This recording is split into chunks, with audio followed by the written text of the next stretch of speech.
Before I went to the administrative management unit, when I was at Suwannee CI, which was Cupcake Sweet Prison, they had the broad idea to put me in the kitchen. Big mistake. Because I had gotten several disciplinary reports, and they said, oh, Jared, we need to keep him busy or he's going to get into trouble, so we're going to put him in the kitchen. Big mistake. Bad idea. I gave them one warning and one warning only. I said, get me out of that kitchen. I said, give me a DR, disciplinary report. Give me whatever you got to do. If you got to throw me back in the box, whatever you got to do to get me out of this kitchen, you need to get me out of this kitchen. This is your only warning I'm going to give you. I'm not responsible for whatever happens. They called my bluff. Big mistake. And they didn't get me out of the kitchen at Suwannee CI. So I'm going to tell you what I did. Now, they got something called the swill bucket. All the local hogs get fed the food that inmates don't eat. And they throw away the food that's going to go bad, also to go in the swill bucket. So a lot of this food is wasted taxpayer money. Okay? They completely freaking waste it. And they don't want to give it to the inmates because they want the inmates to suffer, okay? So what did I do?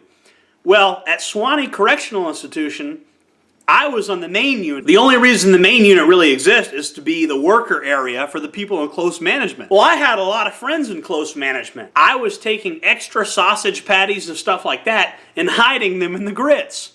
These guys would find 2 or 3 extra sausage patties hidden within the grits on some of these trays because I was hiding them underneath the grits. They caught me doing it. They told me to stop. You know what I said? I said, I don't want to work in this kitchen. I'm not going to stop. And they said, we're going to throw you in confinement. I said, great, I want to go to confinement. They weren't able to find that many people to work in the kitchen. It was a bluff. They were too lazy to write the DR and put somebody else on the roster, so I kept doing it. But I didn't just do that. I upped the ante. Me and my friends went to the canteen window and we bought the yellow coffee singles that are Keefe. I started sending coffee. That's right. I started putting coffee singles on every single tray. Inside the grits and inside the oatmeal, I would have the yellow coffee packets. So I was sending hundreds of coffee packets because they were about 15 cents a pop. And we all went to the window and we all ordered a big bundle of coffee singles.